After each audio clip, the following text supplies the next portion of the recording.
నడిచేటప్పుడు ఎడమవైపు వెళ్ళాలని, ఏమైనా వెహికల్స్ వెళ్ళినా ఎడమవైపు వెళ్ళాలనేది కొన్ని దేశాల్లో కుడివైపు, ఆ దేశం రూల్స్ వేరు. మేజర్‌గా 100కి 90% ప్రపంచవ్యాప్తంగా వెహికల్స్ గాని ఎడమవైపు వెళ్ళటం, అటెళ్ళేవాళ్ళు కుడివైపు వెళ్తారు. అంటే వాళ్ళకి ఎడమవైపు వస్తుంది. ఇటెళ్ళేవాళ్ళు ఎడమవైపు వస్తుంది. ఎడమవైపు వెళ్ళాలి. సో, పరస్పరం విరుద్ధంగా కాకుండా ఎవరి దారిన వాళ్ళు వెళ్తారు. యాక్సిడెంట్స్ 100కి 100% కాకుండా అవకాశం ఉంటుంది. క్రాస్ చేసే దగ్గర అడగోలుగా స్పీడ్ దగ్గర యాక్సిడెంట్స్ అవుతున్నాయి తప్పితే రహదారి వ్యవస్థకు సంబంధించి స్పష్టమైనటువంటి గైడ్లైన్స్ స్పష్టంగా ఉన్నాయి. రెడ్ లైట్ వేస్తే ఆగాలి, పసుపు లైట్ వేస్తే అలర్ట్ కావాలి, ఆకుపచ్చ లైట్ వెలిగితే వెళ్ళిపోవాలి. ఇది ట్రాఫిక్ సిగ్నల్స్. ప్రతి పట్టణాల్లో, జనం రద్దీగా ఉన్న ప్రాంతాల్లో, పట్టణాల్లో, కార్పొరేషన్లో, నగరాల్లో ఇది అమల్లో ఉన్నది. దాంతోపాటు ఓవర్ స్పీడ్ని తగ్గించడం కోసం ఏదైతే ఉన్నదో స్పీడ్ బ్రేకర్లు ఉన్నాయి. దాంతోపాటు డ్రైవింగ్ లైసెన్స్ ఇచ్చేటప్పుడే వాళ్ళకి రూల్స్ అని ఎలా ఆర్టీఓలు బ్రోకరేజ్ పెరిగింది ప్రతి దాంట్లో. అయితే నాకేంటనే ఒక అవినీతి చెదలు ఇలా పట్టి పీడిస్తున్నటువంటి క్రమంలో డ్రైవింగ్ లైసెన్స్ డ్రైవింగ్ లానోడికి కూడా వాళ్ళ మనిషి ఎవరైనా ఉంటే 1000-2000 ఆడబడేసి డ్రైవింగ్ లైసెన్స్ తీసుకున్న సందర్భాన్ని మనం చూస్తూ ఉన్నాం. ఈ ట్రాఫిక్కి సంబంధించినటువంటి జీబ్రా లైన్స్, లేకపోతే ఎర్ర లైటు, పచ్చ లైటు, పసుపచ్చ లైటు, ఆకుపచ్చ లైట్లు, వీటితో పాటుగా జీబ్రా లైటింగు, లేకపోతే నేషనల్ హైవే, లేకపోతే స్పోర్ట్స్ రోడ్డు, లేకపోతే ఇంకా పాదచారులకు సంబంధించి చాలా జీబ్రా లైన్స్, ఇట్లా రకరకాలు ఉంటాయి. పాదచారులకు సంబంధించి ఆ భాష వేరుగా ఉంటుంది. మెడికల్ భాష, లీగల్ భాష లాగా ట్రాఫిక్ భాష కూడా ఉంటుందనేది ఈ సందర్భంగా తెలియజేసుకుంటా ఉన్నాను. ప్రభుత్వం అన్నీ చేయలేదు కాబట్టి కొన్నిటిని వీళ్ళకి అప్పచెప్తా ఉంది. ఎవరికి అప్పచెప్తా ఉంది? ప్రైవేట్ సెక్టర్కి అప్పచెప్తా ఉంది. వీళ్ళేమో దాన్ని ఆసరాగా చేసుకొని టోల్ ట్యాక్స్ వసూలు చేస్తూ ఉన్నారు.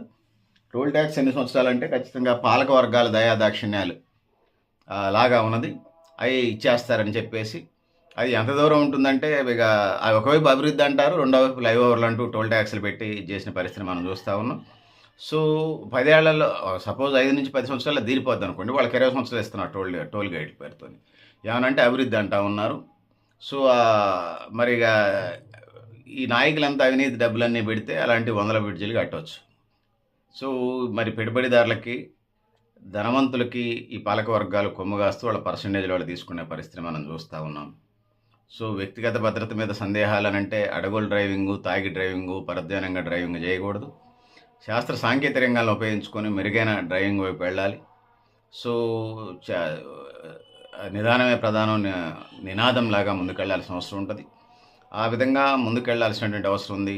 ప్రజలకు కూడా ట్రాఫిక్, లేకపోతే 2 వీలర్ కానీ, 3 వీలర్ కానీ, 4 వీలర్ కానీ, అంతకంటే హెవీ వెహికల్స్ ఏవైనా సరే వాటి పట్ల అవగాహన కల్పిస్తూ అప్పుడప్పుడు ఇది చేయాలి. పాఠ్యాంశాల్లో ముఖ్యంగా అప్ టు 10th లోపు పాఠ్యాంశాల్లో ఇది ఒక పాఠ్య ప్రణాళిక చేర్చాల్సిన అవసరం ఉన్నది.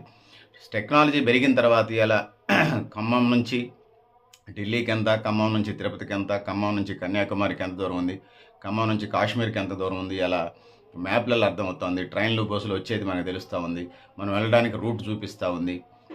గ్రిగ్ వర్కర్స్ ఉంటారు కదా, జొమాటో వాళ్ళు ఫుడ్ ఇది పెట్టుకొని వస్తుంటారు కదా, అట్లా ఇలా నేషనల్ లెవెల్లో కూడా ఆ స్థాయికి సంబంధించినటువంటి వాహనాలకు సంబంధించినటువంటి సమాచారం ఇలా గూగుల్ నుంచి మనకి లభ్యమవుతుంది.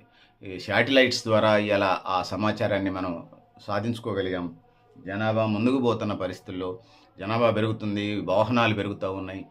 సో ఇలా ప్రయాణం ఈజీ అయిపోయింది. సో ఆ గతంలో మొదట్లో నడిచి వెళ్ళేవాళ్ళు, మనుషులను చేతి కింద మనుషులను వాళ్ళ బంధువులను, చుట్టాలను పెట్టుకుని ధనవంతులు జీతగాళ్ళని పెట్టుకునేవాళ్ళు.